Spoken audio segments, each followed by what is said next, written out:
O my baby, good morning. কোথায় তুমি? Good morning আমার সোনা। বলছিলাম যে আজকে আমি আসতে পারবো না। আসতে পারবে না? এটার কি মানে? হ্যাঁ, আসার ছিল, কিন্তু অফিসে এত কাজ বেড়ে গেল, সেই জন্য আর আসতে পারবো না। আরো 2 দিন এখানেই থাকতে হবে। দিস ইজ নট ফেয়ার অনুরাগ। এক তো 1 মাস ধরে ঘরে থাকো না, আর এখন বলছো তুমি আসবে না। তুমি তো নিজের বউয়ের কথা ভাবোই না। যাও, এখন থেকে আমাকে কল করো না।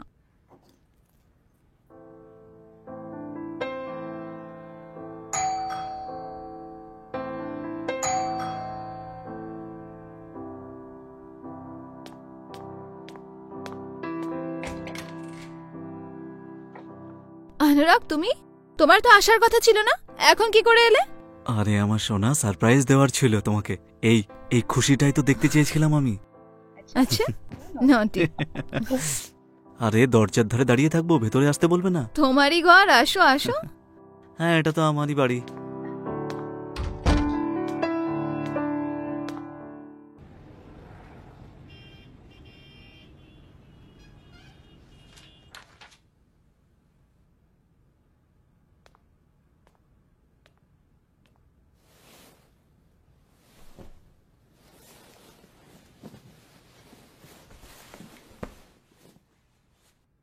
আচ্ছা, তোমাকে একটা কথা বলার ছিল। হ্যাঁ বলো না। এখন যখন এসেই গেছো, তো 1 মাস এখানেই থেকে যেও। সোহানা, আমি তোমাকে কোথাও যেতে দেব না। সোহানা, অনেক কষ্টে মাত্র 15 দিনের ছুটি পেয়েছি আমি। তুমি সবসময় একই কথা বলো। তুমি কখনোই আমার কথা ভাবো না। হ্যাঁ, তোমার ব্যাপারে আমি ভাবি না, কারণ আমি আমাদের ব্যাপারে ভাবি। আজকে যদি আমি কষ্ট করি, তাহলে কালকে আমাদের লাইফটা ভালো হবে। তুমি জানো আমার কত একলা একলা লাগে। আচ্ছা আমার সোনা, সরি, কিন্তু তোমাকে আর একা থাকতে হবে না। সেটা কি করে? রাধা পিসিকে চেনো তুমি? ওই বানারসে থাকে হ্যাঁ, যে? উনি। ওনার ছেলে আসবে। ও চাকরির পরীক্ষার জন্য এখানে থেকে পড়াশোনা করবে, আর তারপর তোমার মনটাও ভালো থাকবে। এখন এইসব বই ফই ছাড়ো। আমার মন তোমার সাথে জুড়ে আছে। Love you. আর শুয়ে পড়ো, আমারও খুব ঘুম পাচ্ছে, তুমিও ঘুমিয়ে পড়ো। Good night.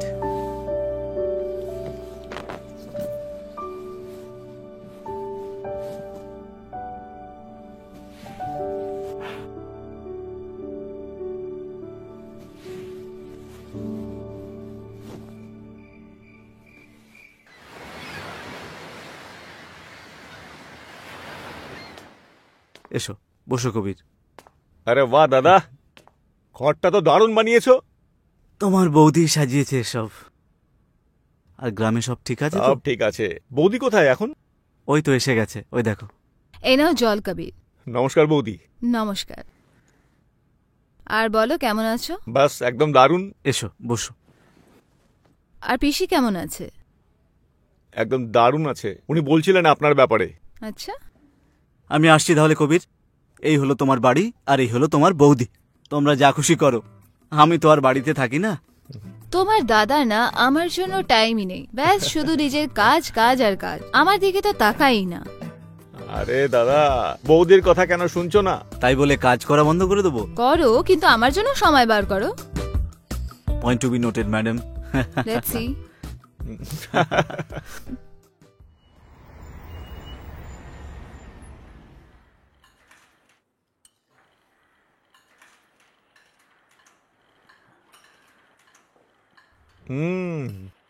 দাদা, তুমি কিন্তু খুব লাকি এমনিতে। কেন? এত সুন্দর রান্না করতে পারে এরকম বৌদি পেয়েছো তুমি। সেটা ঠিক বলেছিস, এই কথা আমি অস্বীকার করতে পারবো না। নাও রুটি নাও। আরে না আরে না, নাও, বাস নাও। বাস বাস, হয়ে গেছে, এতেই হয়ে যাবে। খাও, কিচ্ছু হবে না।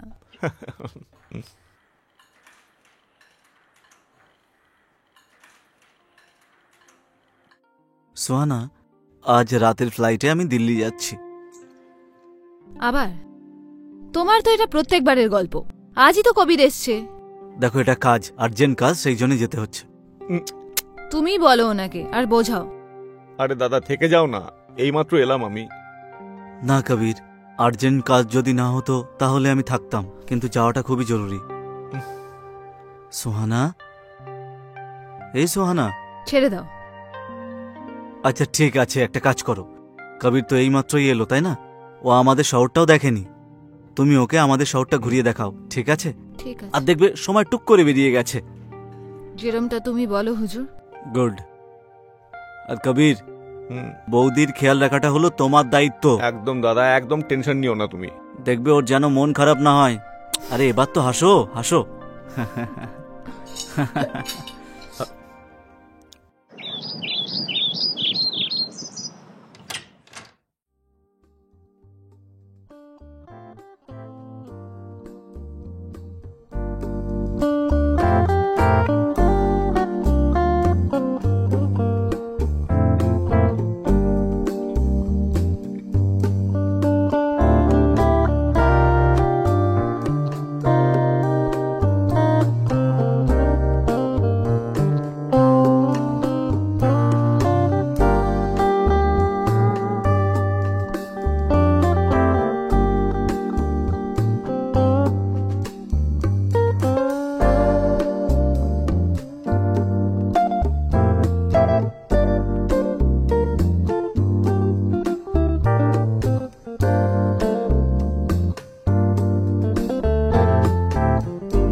সরি। It's okay.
কি ব্যাপার এখানে আমাকে ডাকলে? আমার তোমার সাথে খুব ইম্পর্টেন্ট কথা বলার আছে। হ্যাঁ তো বলো। I think I am pregnant. তো কি হয়েছে? বিবাহিত মহিলারা তো প্রেগনেন্টই হয়, নর্মাল ব্যাপার। এটা নর্মাল নয়। আই থিঙ্ক এটা আমাদের বাচ্চা। এটা আমাদেরই বাচ্চা। এক সেকেন্ড দাঁড়াও, তুমি বলতে চাও এটাই যে এই বাচ্চাটা? হ্যাঁ, এটা আমাদের বাচ্চা। Shit! আচ্ছা ঠিক আছে, একটা কাজ করা যাক, কালকে আমরা ক্লিনিক যাই আর এটা গিয়ে ওয়াশ করিয়ে নেওয়া যাক। তোমার মাথা তো খারাপ হয়ে যায়নি? তুমি আমাদের বাচ্চাকে মারতে চাও? তুমি এরকম ভাবলেই বা কি আরে করে? তো আমার কাছে কি অপশন আছে? হ্যাঁ, অনুরাগ যদি জানতে পারে আমাদের দুজনকেই মেরে দেবে, আর সাথে আমাদের বাচ্চাকেও।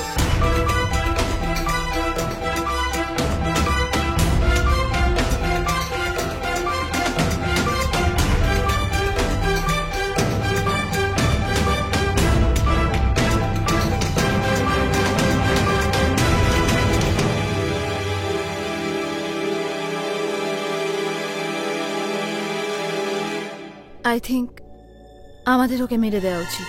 কি হ্যাঁ। পাগল হয়ে গেছো নাকি তুমি? তাছাড়া করবই বা কি? এটা আমাদের জন্য আর আমাদের বাচ্চার জন্য ঠিক হবে।